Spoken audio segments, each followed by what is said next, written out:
Assalamualaikum warahmatullahi wabarakatuh. Kembali kita akan belajar mengenai mata pelajaran IPAS kelas 3 bersama Bapak Ahmad Mahyudin dari SDN Karya Makmur. Kita akan belajar mata pelajaran IPAS SD fase B di kelas 3. Judul materinya adalah mengenal siklus pada makhluk hidup. Tujuan pelajarannya adalah menjelaskan tahap siklus yang dilalui makhluk hidup. Kita belajar mengenai siklus makhluk hidup, terlebih dahulu kita akan memahami apa itu berkembang biak dan punah.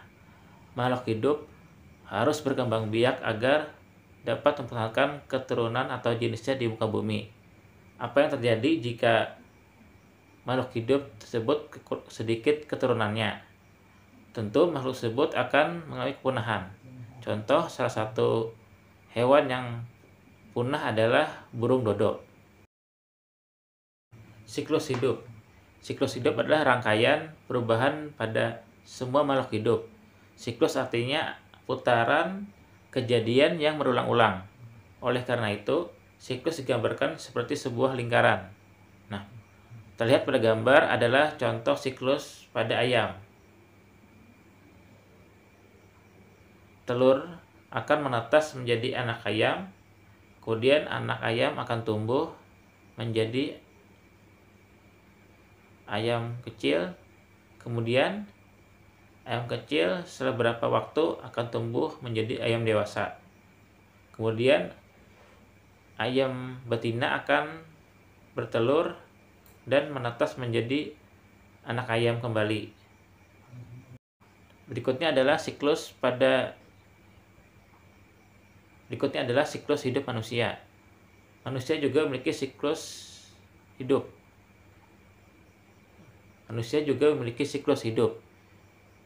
Siklus manusia dimulai dari janin, kemudian setelah menjadi janin adalah menjadi bayi, kemudian bayi akan menjadi anak-anak, anak-anak akan tumbuh menjadi orang dewasa.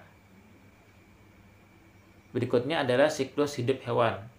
Seperti yang terlihat pada gambar, itu adalah salah satu contoh hidup hewan. Nah, seperti yang terlihat pada gambar, itu adalah siklus hidup kucing. Siklus hidup kucing ada 3 tahap. Yang pertama, bayi kucing, anak kucing, dan kucing dewasa. Bayi kucing yang dilahirkan oleh induknya lama-kelamaan akan tumbuh menjadi anak kucing.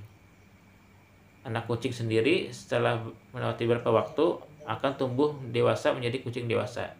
Nah, selanjutnya kucing dewasa ini dari kucing yang betina akan melahirkan kembali bayi kucing. Siklus hidup tumbuhan. Seperti yang terlihat pada gambar, itu adalah siklus hidup tomat. Tomat sendiri dimulai dari biji atau benih yang ditanam. Kemudian tumbuh akar dan tunas. Nah, tunas tersebut akan tumbuh menjadi tumbuhan yang muda. Tomat kemudian akan tumbuh sampai tomat tersebut berbunga. Nah, setelah melewati beberapa waktu, pohon tersebut akan berbuah. Setelah melewati beberapa waktu, tumbuhan tomat tersebut akan menjadi tumbuhan dewasa dan berbuah. Nah, buah tomat dapat ditanam kembali melalui biji atau benihnya, sehingga putaran siklus ini akan terjaga. Jumlah keturunan yang biasa dilahirkan makhluk hidup itu berbeda tergantung jenisnya. Begitu pula dengan lamanya suatu siklus hidup. Contoh yang pertama adalah kucing. Kucing betina akan hamil selama kurang lebih 2 bulan sebelum melahirkan. Nah, setiap melahirkan, kucing betina akan melahirkan sampai dengan 6 ekor anak kucing. Berikutnya adalah gajah. Gajah ketika dewasa berumur sekitar 15 tahun. Induk betina mengandung anaknya kurang lebih hampir 2 tahun. Gajah pada umumnya hanya menghasilkan 1 anak setiap berkembang biak. Padi memerlukan waktu sekitar 3 bulan untuk panen. Nah, demikian video pembelajaran kali ini. Sampai jumpa pada video pembelajaran selanjutnya. Terima kasih. Wassalamualaikum warahmatullahi wabarakatuh.